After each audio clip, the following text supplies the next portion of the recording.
దేశాయి నమస్కారం అండి. దేశాయి నానమ్మ వంటకు స్వాగతము. ఇప్పుడు కొత్త రకం వంట అరటి పువ్వుతో అరటి పువ్వు అంటే ఇదే. ఇది ఇంకా పెద్దగా ఉంటుంది. నేను అన్నీ ఒలిసి చేశాను. కొంచెం మీకు షాంపులు చూపించడానికి పెట్టాను. ఇలా ఉంటుంది. దీంట్లో ఇలా అన్నేస్తే పెద్ద దాంట్లో అయితే బాగా కనపడుతుంది.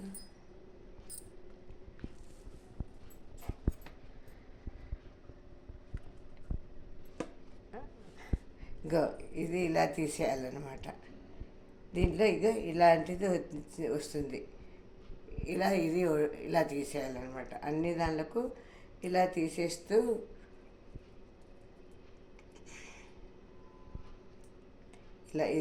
ఇది పైన నల్ల ఇలా వస్తుంది, తీసేయాలి. ఇలా తెల్లగా ఒకటి వస్తుంది, తీసేయాలన్నమాట. ఇలా అన్నీ తీసేసిన తర్వాత ఇలా చిన్నగా తడుక్కోవాలి. దీన్ని పసుపు కొంచెం ఉప్పు వేసి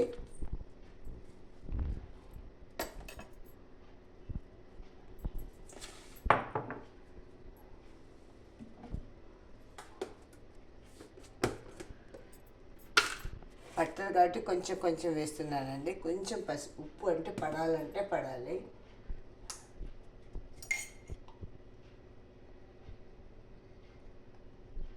కొంచెం పసుపు ఇలా వేసి ఇలా దంచాలండి.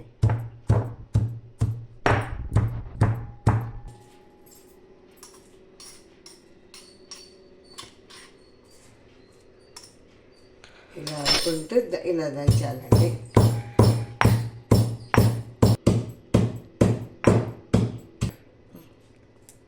ఇంకా ఇలా దంచాలండి. ఇలా దంచి ఇంకా ఇలా పిండాలి. దీంట్లో ఉన్న ఒగరంతా పోతుంది అన్నమాట. నీళ్ళు ఉప్పు వేస్తే నీళ్ళు ఎడుస్తుంది కదా, అందుకోసం నీళ్ళు వేయకుండా ఉప్పు ఒక్కటే వేసి ఇలా గట్టిగా పిండాలన్నమాట. పిండి ఇట్లా ఒక గిన్నెలో పెట్టుకోవాలి.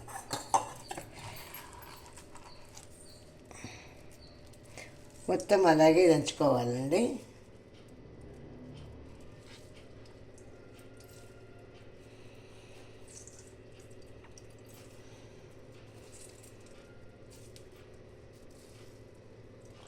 ఇది ఆరోగ్యానికి చాలా చాలా మంచిదండి. అన్ని విటమిన్స్ ఉంటాయి దీంట్లో.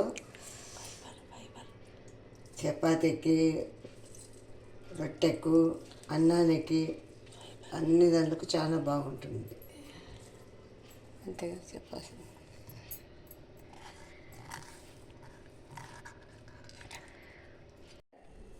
ఇందాక దీన్ని పసుపు కొంచెం ఉప్పేసి దంచి పిండి ఉడకపెట్టానండి. ఉడకపెట్టి బ్యాళ్ళు కూడా హాఫ్లోనే ఉడకాలి, మెత్తగా ఉడకకూడదు. బ్యాడలు కూడా హాఫ్లో ఉడికింది. దాన్ని బాగా దీనికి కావాల్సిన పదార్థాలు ఉడకపెట్టినది అరటి పువ్వు, సగం ఉడకపెట్టిన బ్యాడలు, పచ్చిమిరపకాయలు, పచ్చి కొబ్బరి, కరివేపాకు, ఉప్పు, అంతేనండి. విధానం చూపిస్తానండి.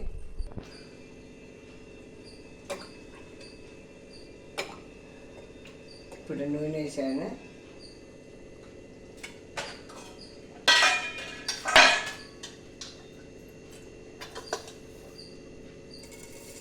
ఆవాలు,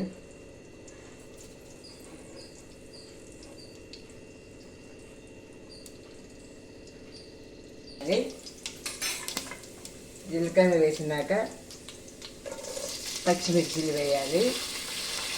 ఈ పచ్చిమిర్చిలు కొంచెం వేగాలండి బాగా నూనెలో.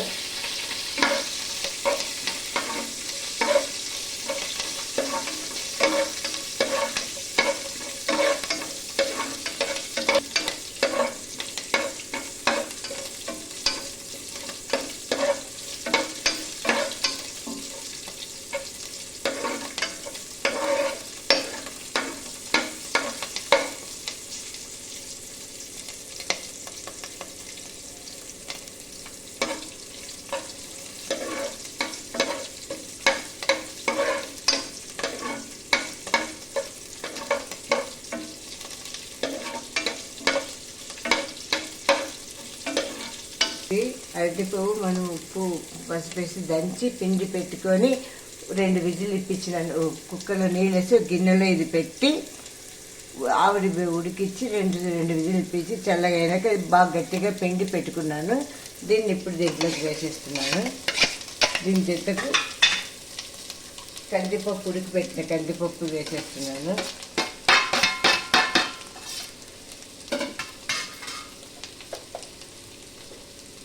అన్నీ ఉడికినటివే కాబట్టి మనం ఇది చేయాల్సిన అవసరం ఉండదండి. పచ్చి కొబ్బరి అన్నీ వేసేయచ్చు. ఇప్పుడు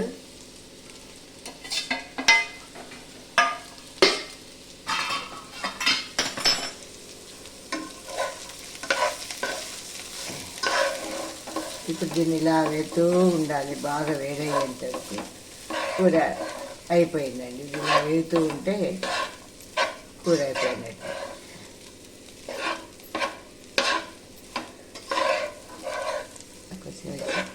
ఇప్పుడు కూర రెడీ అయ్యిందండి. ఇది చాలా పాతకాలం వంట. మామూలుగా ఎవరు ఇప్పుడు దీన్ని చేయటం లేదు.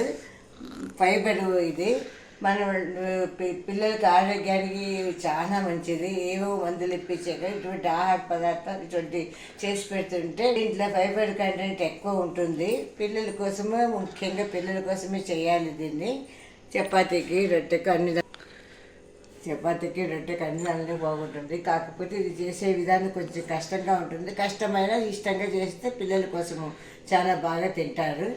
మంచి ఫైబర్ కంటే ఆరోగ్యం చాలా మంచిది. పాతకాలం వంట అనుకొని ఇది చేయొద్దండి. ఒకసారి ట్రై చేసి చూడండి, మీకే తెలుస్తుంది. నమస్కారం అండి. బాయ్.